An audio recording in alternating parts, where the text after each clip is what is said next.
As you walk along the banks of the Nile River, the life-giving force of ancient Egypt, you begin to understand how deeply the economy of this great civilization was intertwined with the land around it. The river not only provided water for irrigation but also served as the lifeblood of trade, connecting different regions of the empire.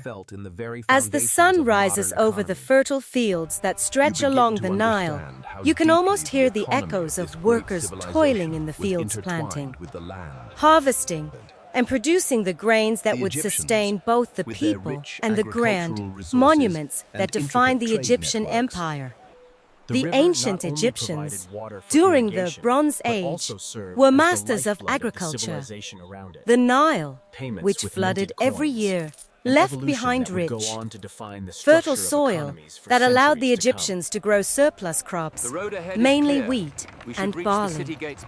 This surplus was crucial, not only for feeding the population but also for supporting the grand building projects that the civilization became famous for, such as the construction of temples, pyramids, and monumental statues dedicated to their gods and pharaohs. But while these monumental structures still stand as testaments to Egypt's grandeur, they also tell a story of a civilization that relied on a unique system of payment and trade that was very different from the modern world you know today. Unlike the money-based economies of today, where transactions are measured by coins and bills, the ancient Egyptians had a system based on barter, where goods and services were exchanged directly. Imagine yourself walking through a bustling market in Thebes, one of the most powerful cities of the time, where traders offer everything from baskets of grains to precious metals. If you were a farmer, you might trade bushels of wheat for a finely crafted pottery vase or a beautifully woven garment. The concept of money was not yet in widespread use, and instead, items of value such as grain, livestock, and artisan goods became the means by which people compensated one another for their labor. In the early days of the Egyptian Empire, before the use of coinage became common, bartering was the main method of trade.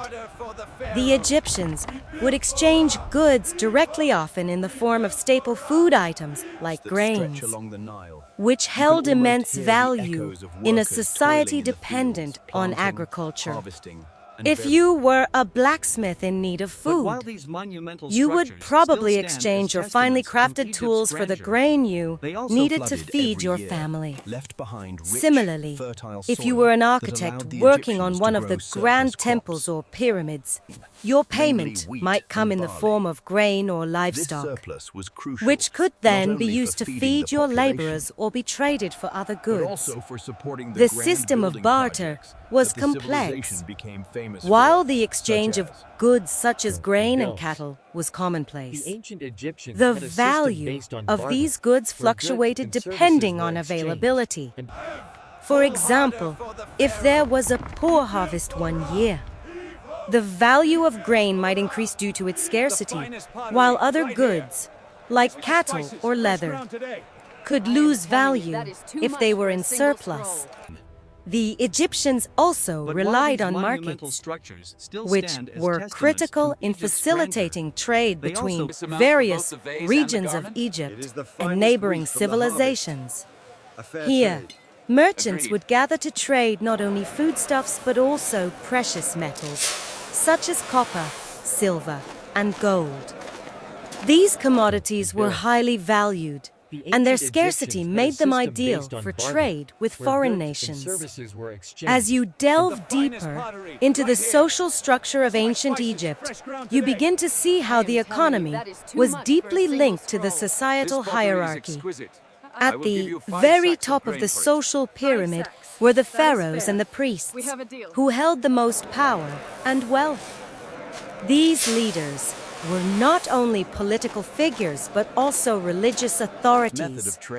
And there, Wealth was often measured in the vast resources they controlled. As a common citizen, you may have worked as a farmer or craftsman, but you would not have had access to the immense resources that the pharaoh and priests did. Instead, you likely received your compensation in goods like food, housing, or clothing. For most Egyptians, especially the peasants and workers who toiled on the great building projects of the pharaohs, payment came in the form of food and shelter rather than direct currency. This system allowed the state to maintain control over the labor force, ensuring that workers could survive while contributing to the construction of Egypt's vast architectural wonders. But workers were not the only ones to benefit from this system. Skilled artisans, such as stone carvers, painters, and builders, held a more prestigious position in society. Their work was highly valued, and they were often paid with goods that were much more valuable than food. These artisans might receive textiles, jewelry, or even precious metals for their contributions, allowing them to amass wealth and live more comfortably than the average worker. The hierarchy of labor was reflected in the way different classes were compensated. Skilled workers and craftsmen enjoyed a higher standard of living, while peasants and laborers were often left to rely on the basic necessities provided by the state. But even these lower-class workers had access to the essential elements needed for survival: food, shelter, and protection from the elements. This system created a unique balance of power, where the rich and powerful held dominion over the resources, while the common people contributed to the empire's success by building, farming, and creating the structures that would last for millennia. In this world, you would be reminded of the strong ties between the people, their work, and the land that sustained them. As you witness the daily activities in the bustling markets and the labor-intensive construction sites, you realize that the Egyptians, while lacking the monetary systems of today, created a functional and highly organized economy. Their system of barter and the hierarchical structure of work ensured that the needs of the state were met, while at the same time, it allowed individual craftsmen and workers to gain a certain level of stability. By the end of this chapter, you are left to reflect on the complexities of Egypt's economic structure and its profound connection to the land and people. You realize that the exchange of goods, the labor of its people, and the vast wealth of its rulers were all interwoven into a system that allowed this ancient civilization to thrive. The legacy of their economic practices continues to impact the world today, and you are left with a deeper understanding of how the ancient Egyptians built the foundation for their great empire, not just through military power or architecture, but through their deeply embedded system of trade, payment, and labor.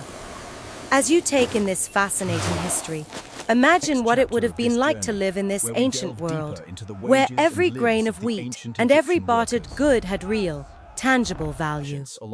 The Egyptians may have lacked coins, but their system of payment and work created one of the most enduring civilizations in history.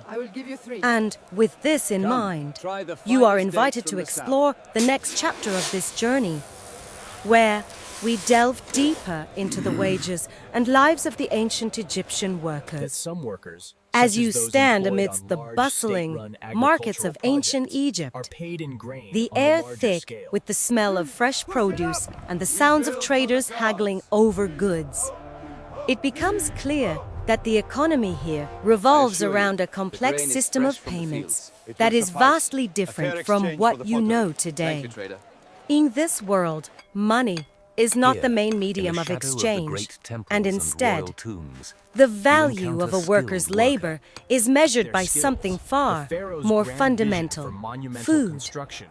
The currency of the land is grain, specifically wheat, and barley, staples that sustain not just the workers, but the entire society.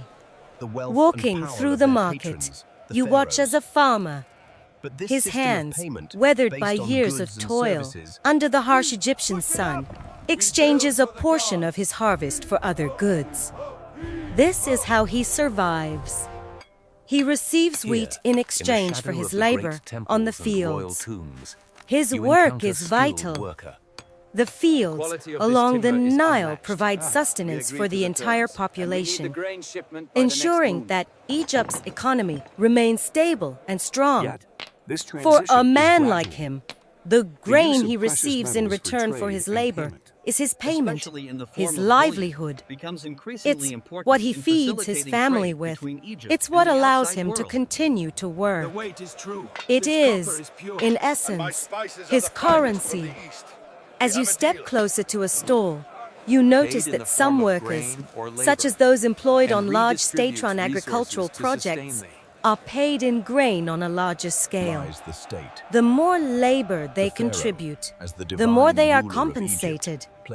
These payments are not arbitrary, but are based on the quantity of work done, the amount of land tilled, and the scale of the harvest. Records found by archaeologists tell of meticulous lists that detail how many bushels of wheat or barley were owed to workers, depending on their contributions. For the average laborer, the wage was set around their daily food needs, ensuring their survival while they contributed to the empire's wealth. But for the highly skilled, like those who worked on monumental construction projects, such as the building of temples and pyramids, the stakes were much higher. Moving from the market to the workshops, where artisans ply their trade, you begin to understand the disparity in payment between the common laborer and those with specialized skills. Here, in the shadow of the great temples and royal tombs, you encounter skilled worker sculptors, jewelers, and weavers who are paid not in grain, but in valuable goods. For them, grain is simply not enough. These artisans are the lifeblood of the Egyptian economy.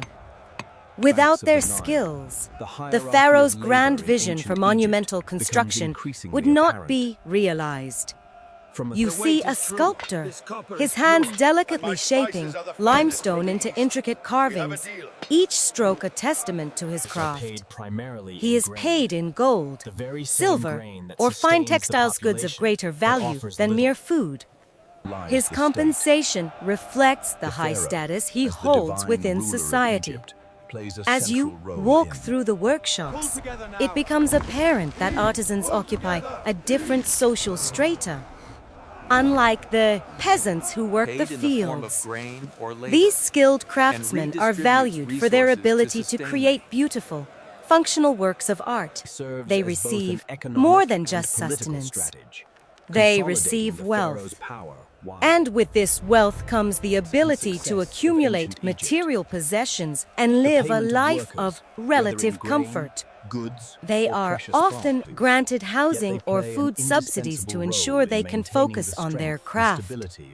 The artistry they produce for the temples, tombs, and royal courts is not only a form of spiritual devotion, but also a reflection of the wealth and power of their patrons, the pharaohs.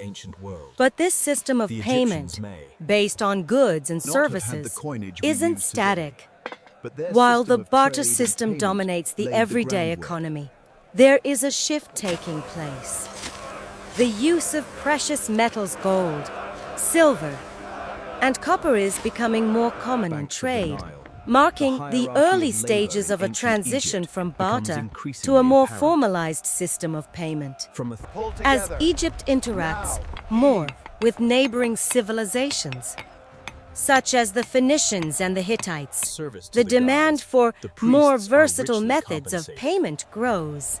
The exchange of precious metals, especially in the form of bullion, becomes increasingly important in facilitating trade between Egypt and the outside world. Yet, this transition is gradual. The use of precious metals for trade and payment is not widespread across all levels of society. For most workers, the payment they receive remains tied to the land, the Nile's fertility, the crops it produces, and the goods that are exchanged in the bustling markets of Egypt form the backbone of this ancient economy. Coins, as we know them today, do not yet exist. Instead, metals are used more as a store of value, a way to measure wealth, and a means to settle larger debts or trades. As you walk alongside the workers and craftsmen, the influence of precious metals on trade becomes more apparent. You watch as merchants exchange copper and silver for goods from foreign lands. The ability to use these metals as a medium of exchange opens new possibilities for trade, expanding Egypt's economic reach beyond its borders. The rise of these primitive forms of currency eventually lays the groundwork for the more sophisticated monetary systems that will emerge in later civilizations. At the heart of this economy lies the state. The pharaoh, as the divine ruler of Egypt, plays a central role in regulating payments and ensuring the stability of the economy. The government oversees the collection of taxes, often paid in the form of grain or labor, and redistributes resources to sustain the state's operations.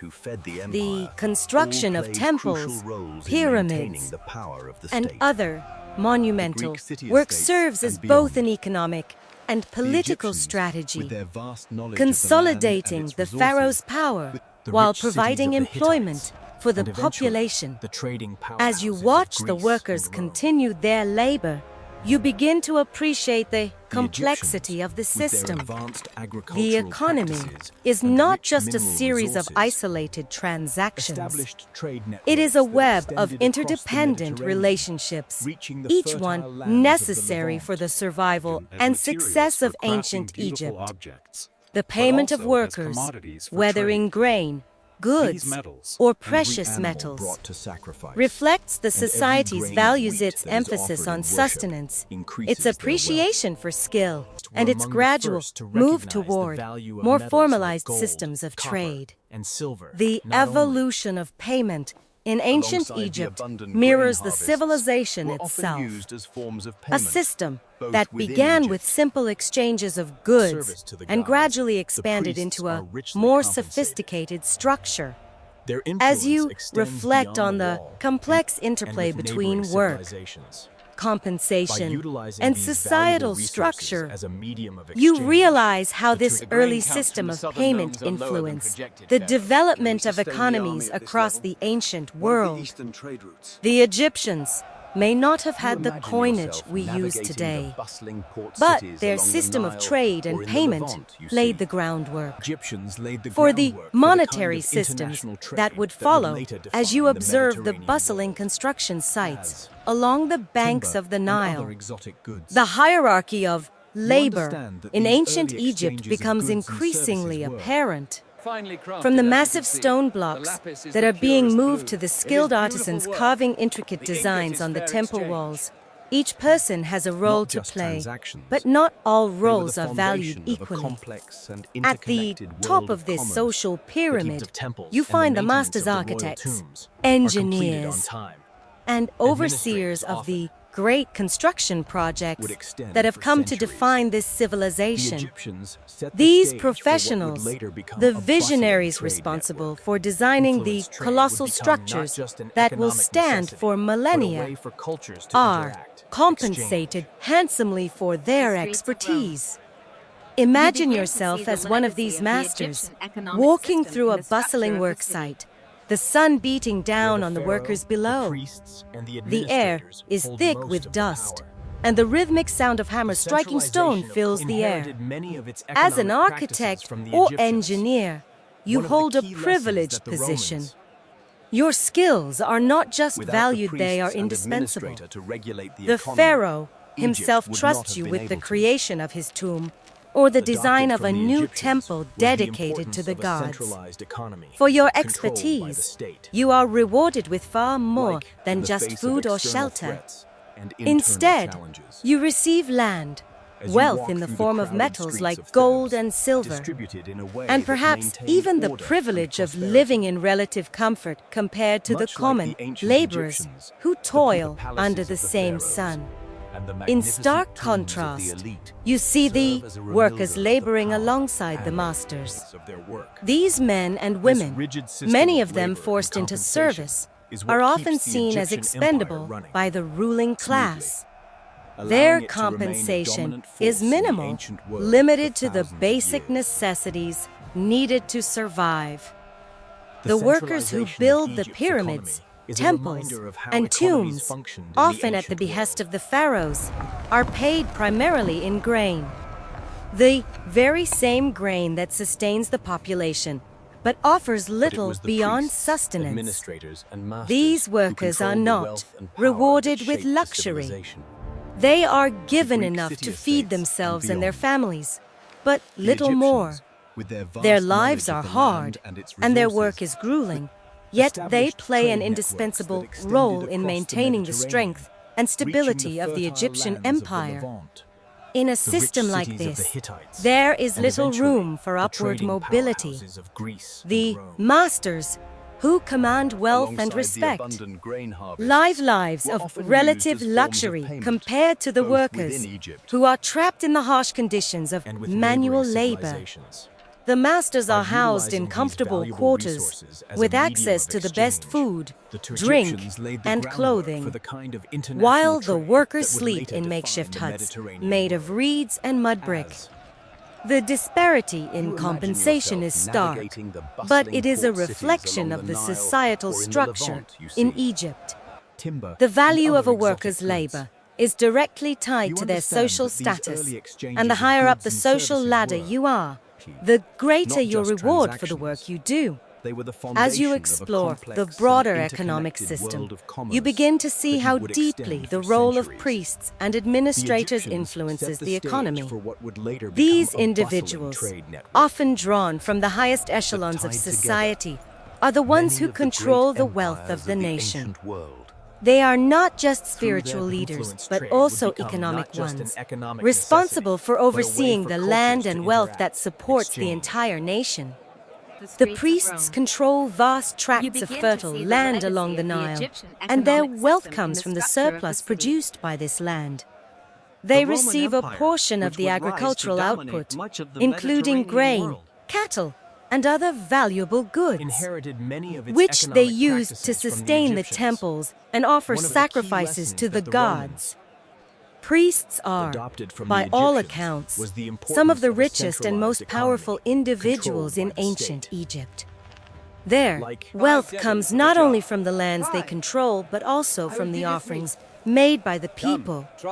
Every crop harvested, every animal brought to sacrifice, and every grain of wheat that is offered in worship increases their wealth. The temples serve as the epicenter of both religious and economic life.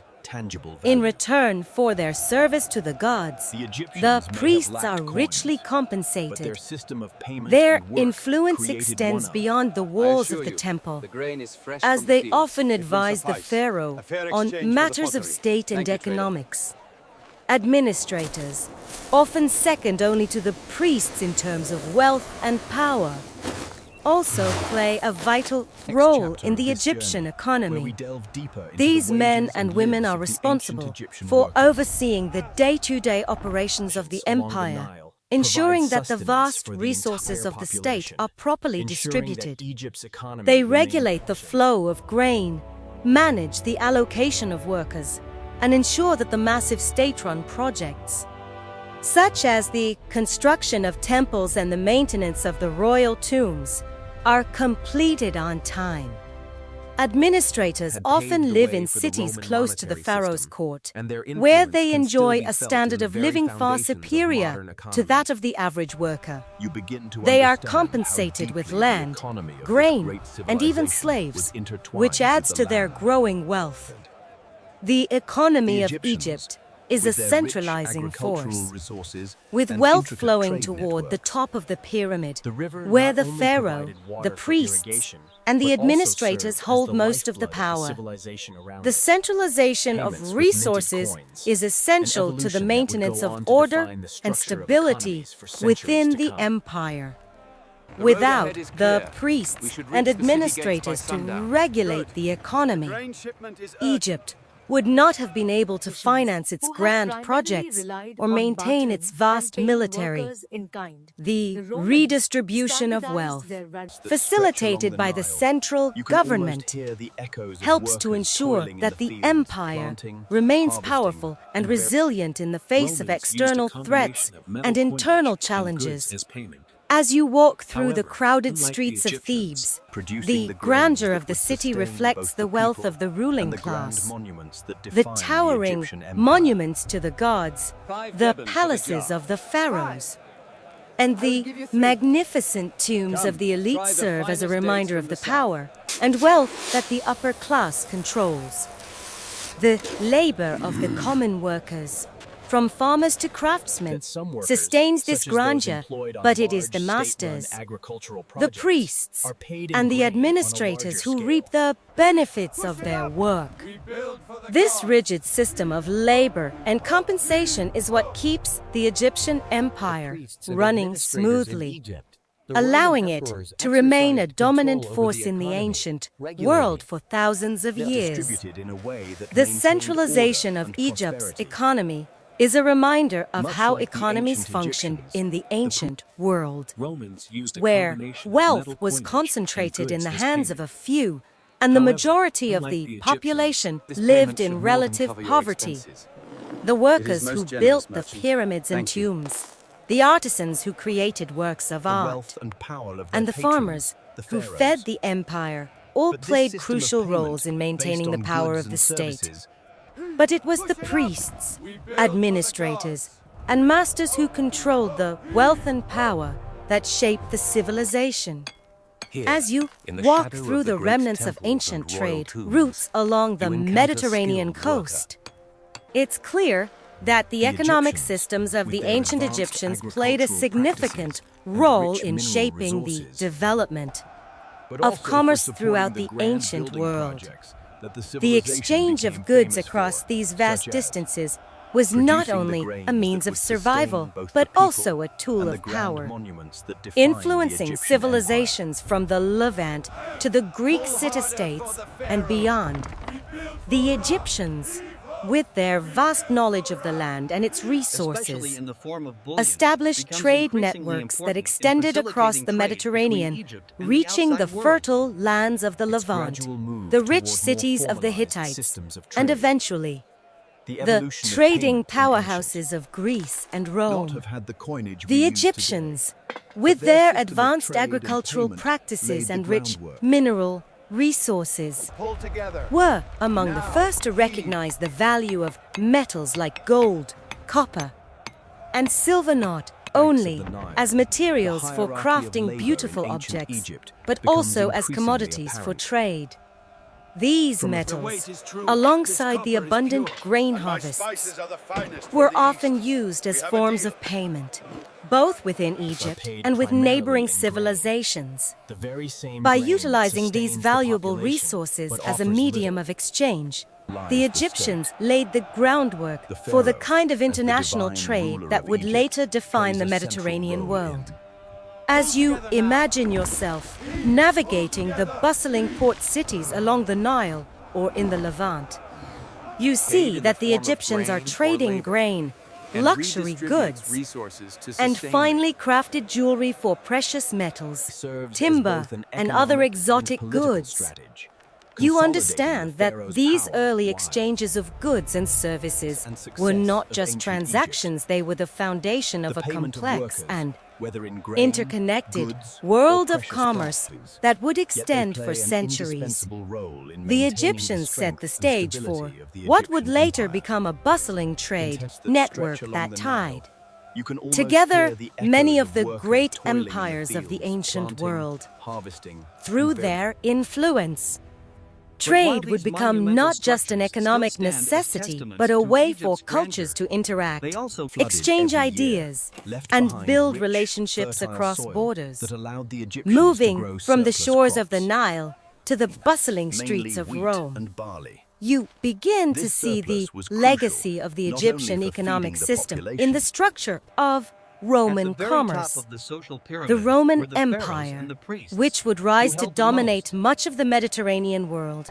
inherited but also many for of its supporting the economic grand practices building from the projects that the Egyptians. civilization became One famous of the for, key such lessons that the Romans adopted built. from the Egyptians The was the ancient importance Egyptians of had a system based centralized on economy, barter, where goods controlled and by the services state. were exchanged. And Like the You priests imagine and yourself administrators in navigating the Egypt, bustling port the cities Roman along the emperors Nile or in exercised the control Levant, you over see, the economy, timber and other regulating exotic goods. trade, overseeing You taxation, understand that these early and exchanges ensuring of that goods the and empire's services were, vast wealth was distributed in not a just way that transactions. maintained order They were the and foundation prosperity. of a complex and Much interconnected like world the of ancient commerce Egyptians, that heaped of the temples Romans and the used a maintenance combination the of royal metal tombs are coinage completed on and time. goods as payment. Administrators often However, unlike the would Egyptians, extend for centuries. who had primarily The Egyptians relied on set the bartering and stage paying for what would workers later in become kind, a bustling trade the network. Romans standardized their Influence trade would payments with become minted not just an coins, economic an necessity, evolution that but a way would for go on cultures to to define the interact, structure of exchange. economies for centuries to come. The streets of Rome. The Egyptians,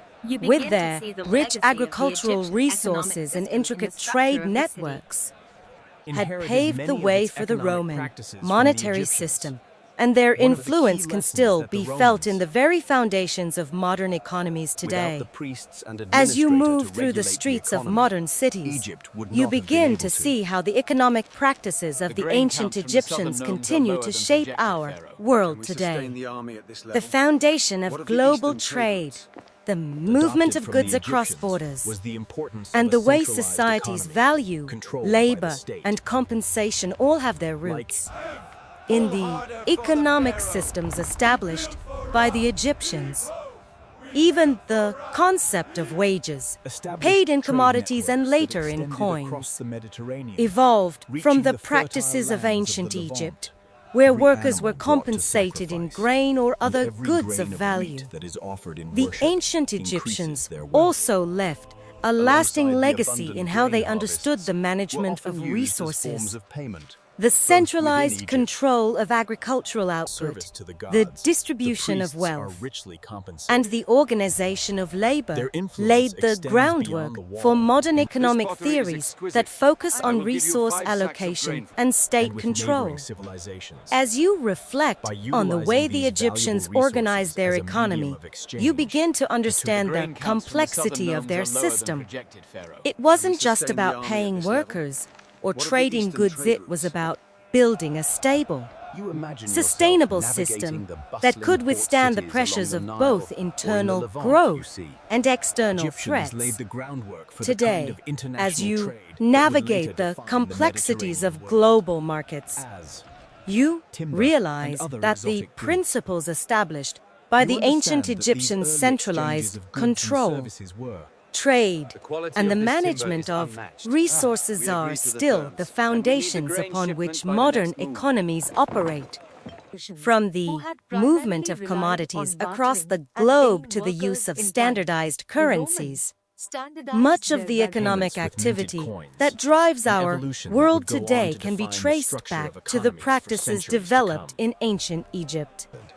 The Egyptians The Egyptians, may not have had the with their rich sophisticated agricultural financial resources systems and we intricate use trade today, networks, but had their paved the way methods for the of Roman payment, monetary system, trade, and their and influence resource can still be management felt were in the key very to the foundations development of the modern complex economy, economies that to the followed. practices developed in As you ancient Egypt. consider the impact of the ancient Egyptian Egyptians may economic not have had system, the sophisticated you but are key to the reminded development of the that even complex the most economies ancient that followed. civilizations can offer valuable lessons As you about how consider the economies impact of function. ancient Egyptian The economic Egyptians system. understood the importance You of are managing reminded resources, that even the most regulating ancient trade, civilizations and can offer compensating valuable labor. lessons about how And their economies function. influence continues to shape the Egyptians understood way we the understand importance of economics managing resources, today. the way we The understand interconnected economics today. world of commerce that the would Egyptians grow into the vast began to global build trade would grow networks into the we vast rely global on in the trade modern networks we rely on in the modern era.